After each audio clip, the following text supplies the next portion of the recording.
Welcome back to $2 Garage, and we have another episode of the 944. There has been an update in the timeline on delivery. I have a friend coming over to the US with a significant amount of money, and he wants to go on a cross-country road trip. I would like to take the Porsche.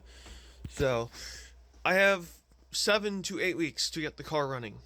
I've been aware of this for exactly 1 day, and you can see I've already gotten started. Get us started. The door card is in. I already showed a bit of that.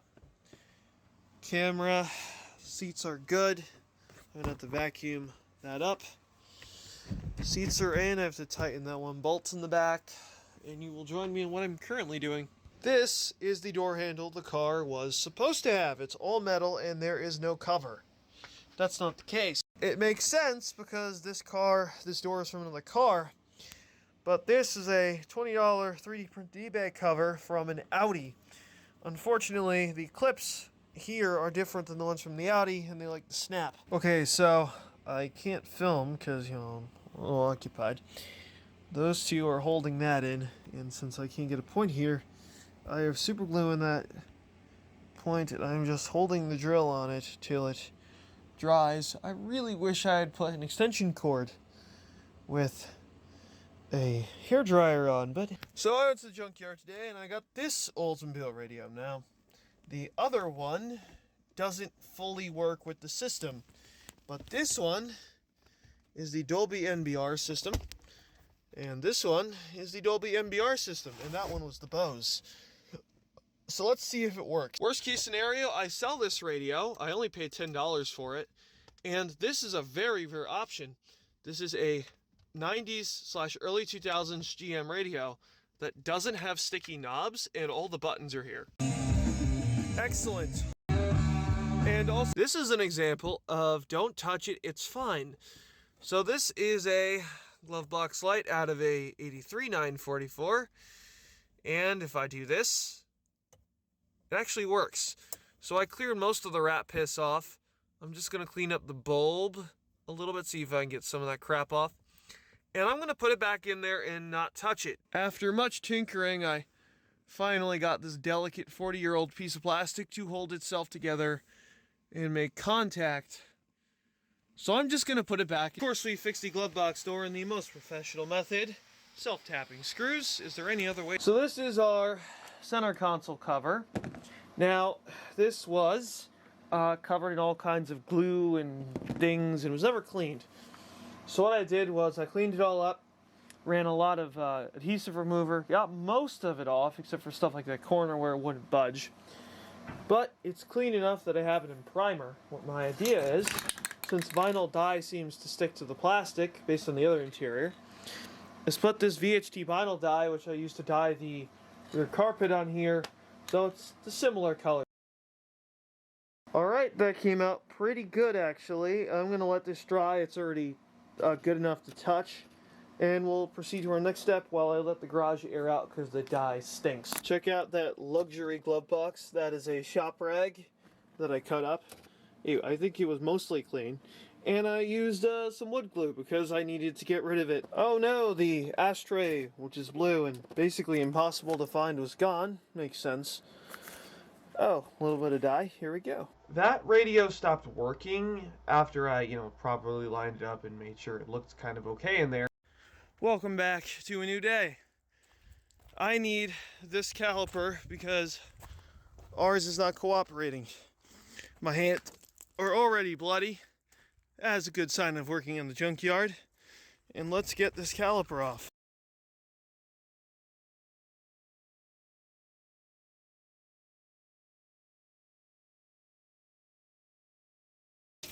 Alright, playtime's over.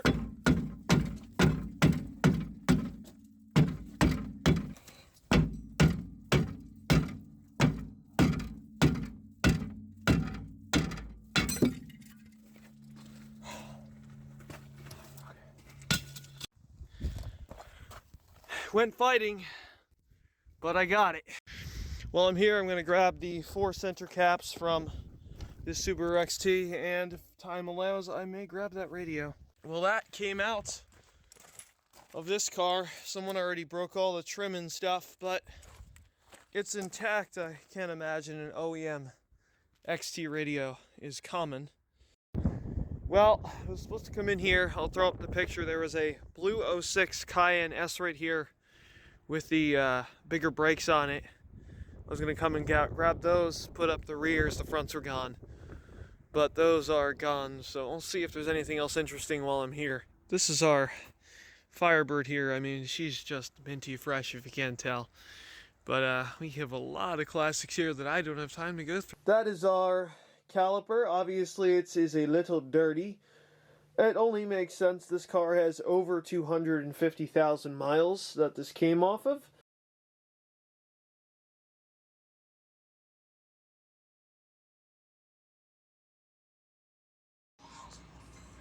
Well, so much for that. On a side note, they do sell these for $47. One of these, the bracket, I have that, so it's no big deal. And at least that's good. Hi, you join me here doing reference sensors. Well, the first one came out real easy. Got it out, bolt came out. Second one stuck. So, you didn't miss much. I'm just beating on it. Alright, reference sensor fought us, but finally got the one out, the other one's stuck. Let's see if this one will pop in, or if it will continue to be difficult. Well, that one came out, if you can't tell. And our second one there, which apparently this is somewhat common, it broke. Now if you see there's two bolts there, I'm going to see if I can get that plate off. And hopefully that works. Alright, so that's the bolt we dropped into the flywheel. And we looked at it and said, if we try to take that apart, it'll cost us more to put the car back together than we paid for the whole car. It's a giant while you're in there. So we took a chance. Pulled the plugs. We turned the engine by hand. And it fell right out. Of course, the starter I had to take out to get it to come out. Now to put it back together very carefully. Now we're going to take a lot of care putting this back together. See that? That's supposed to be how it's going to move. However, our gear doesn't seem to be doing its job. So what I'm going to do is I'm going to take the gear out and seal it up so at least the sunroof is closed. And no, do not fear, I am taking all the parts that I am not using temporarily and putting them in a bag for later. Maybe they'll be installed, maybe they won't. This is just so I have a sunroof that locks. And to show you what I mean, it's locked, so I'd rather have it locked than unlocked. Now let's do the same thing to the other side and see where we're at.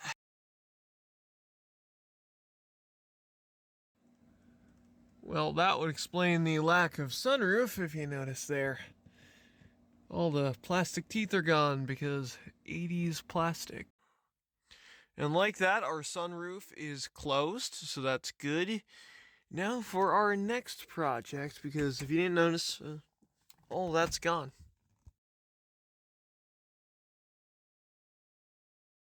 This is my new-to-me sunroof that the previous owner so kindly already put in primer. Now it's been sitting outside, so it's not perfect. So what I'm going to do is I'm going to sand this down a little bit, put a new coat of primer on it, and paint it blue because I have a couple hours of above 50 degrees.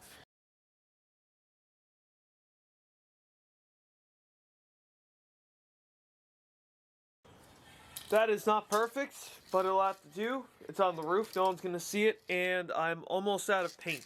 So here is my test concept. This is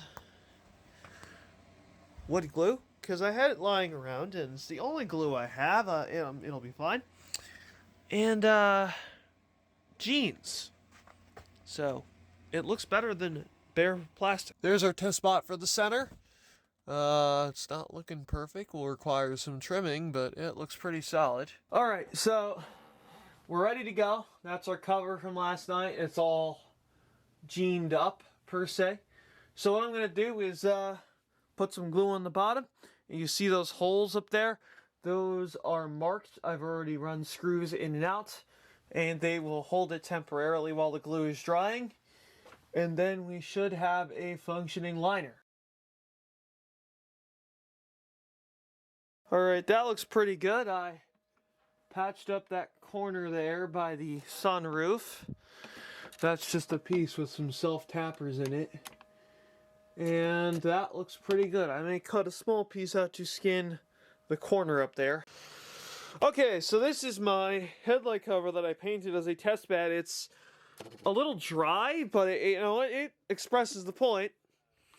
And I sanded this down because the clear coat's evidently bad, and just re-clear coated it. So what I'm going to do is I'm going to re-clear coat all of this because it's all junk anyway. And it will still look junk, it'll just look less junk. And the best part is I have a bunch of sandpaper and a 3-inch orbital, so this is going to take a while.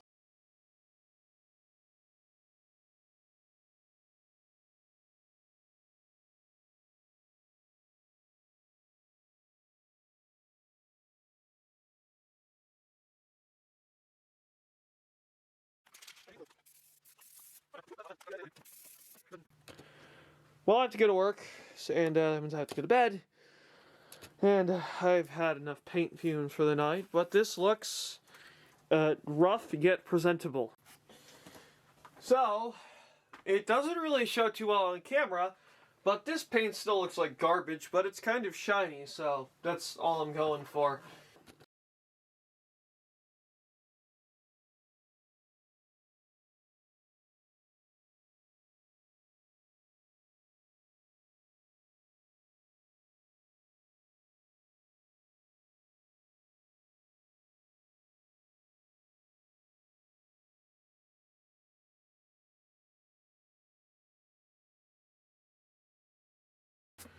Okay, we'll apply some clear now. I've done enough sanding that it will at least pop a bit.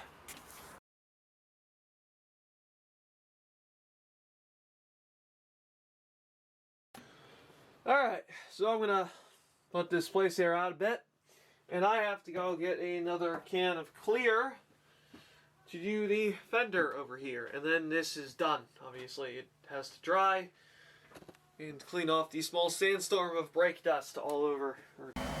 Okay, so that's done. I just put some clear coat on the top of this fender here. You've seen someone apply clear coat before. It's not pretty, but at least there's something on top of it. Oh, I know, it's junk, and it's probably one of the worst paint I've ever done, but it looks better than this. Because you see there's some blue, and there's shit clear that makes it look almost silver. This, it's far from perfect, but at least some blue is poking out. Changing the oil in the rear end, the transaxle. To do that, I needed to disconnect the muffler from the catalytic converter so I could get up in here. Let's see if I get a better light here. Let's see if you can see it now. There's a drain plug right there. So I took out the top one first, so you're sure you can put oil back in, and then I got to remove the bottom one. So I had to move the muffler out of the way because it blocks the bolt or the plug.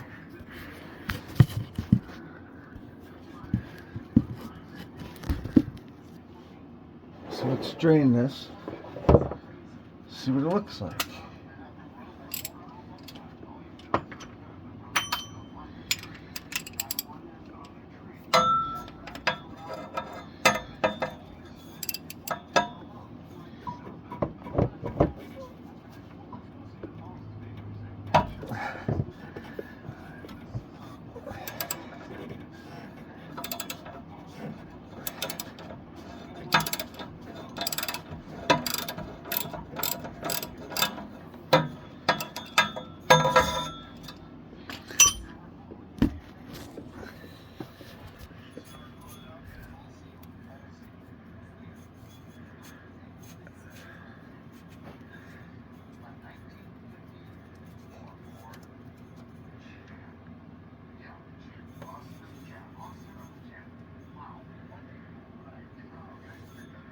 Oh, it doesn't look that old, which is a good sign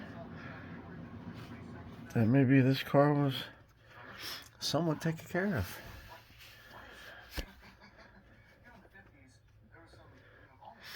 Smells like gear lube.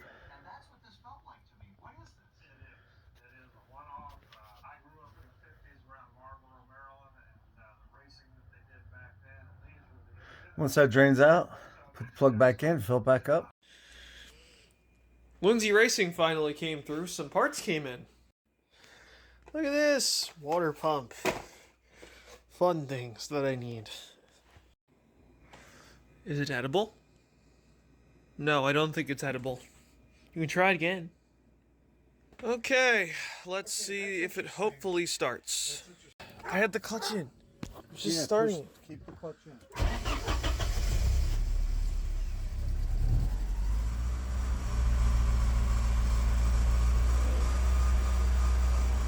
It's kind of alive.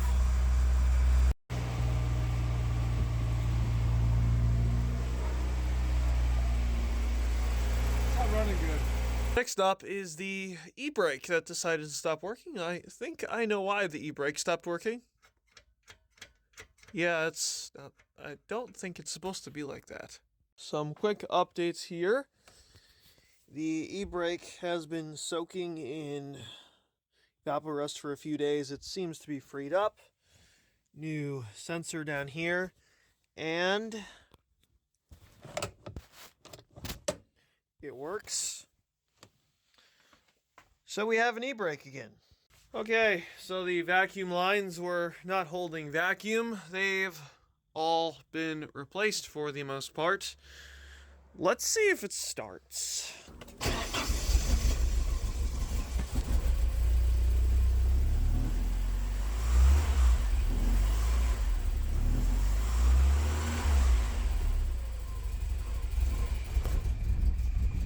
All right, we're back to the usual.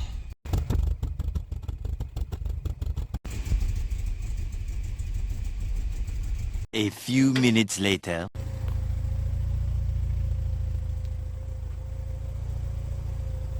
Okay, so as you observed with those clips, I ran the car for a few minutes. It seemed to iron itself out. Probably leftover fuel. That's why the rich smell, because it wasn't running right, or the previous start attempts.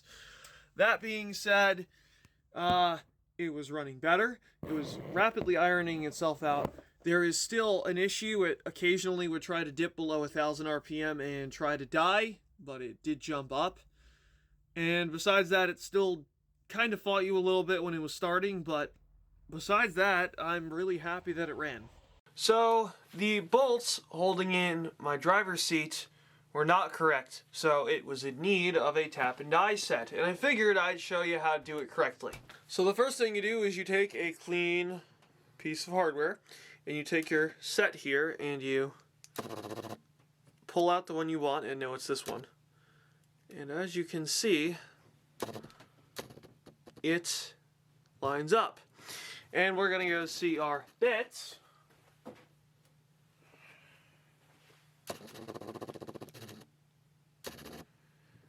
Wait. Yeah, you see that? So, now we know that this is the correct die. So now what we're going to do is transition to the inside of the car and start to clean the threads. So ideally, what you want is this. You can take your screw and run. That's not the good one. Take it in and just finger tight it in. No fighting, no resistance. You saw this one did it. In order to lubricate the cleaning process as you're going, just Rust-Reformer, WD-40, some kind of lubrication. And now the moment of truth. Better, but not quite. Still need some work on the bottom. So mission successful. Did another round of cleansing the threads. And if I go like this,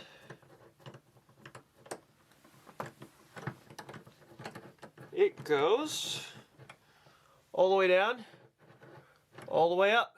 So, great. Now I have to do the other 6 and we're good. Alright, so all the threads are cleaned. I'm going to find some new bolts. There's only 2 good ones. And install the seats. Our seat bolts are soaking in the Evapor Rust over there. In the meantime, I'm going to get all the blankets and crap out of the way so this seat can go in.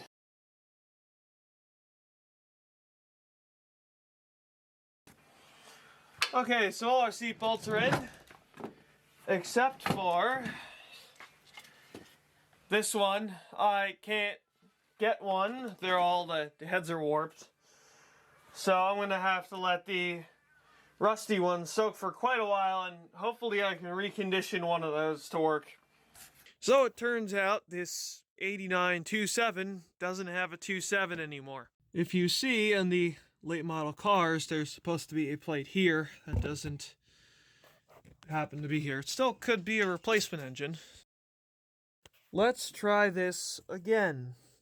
On the older cars, it's right here, and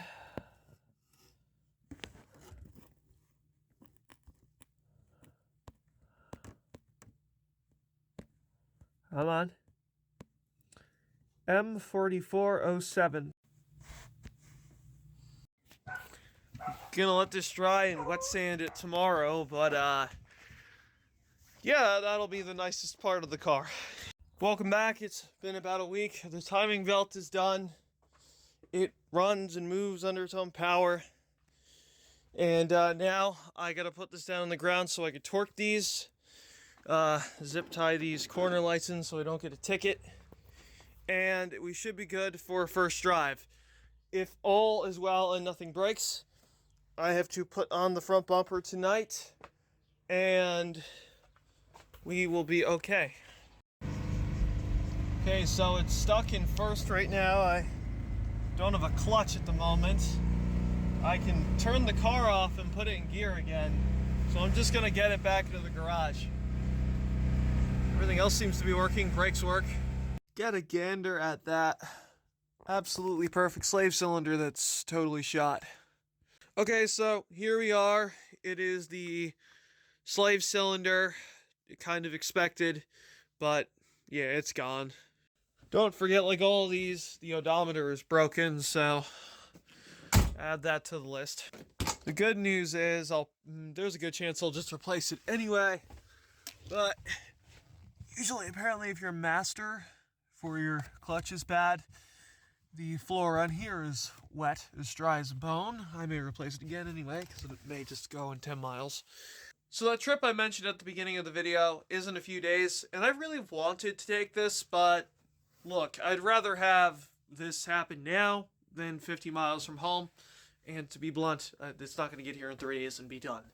So, oh well, I tried, I got close, and I made a bunch of progress for 8 weeks. So, you know, this is what working on a project is like in the real world when, you know, you have other things going on. So, anyway, don't forget to leave a like, favorite, and subscribe. This is $2 Garage. Have a nice day.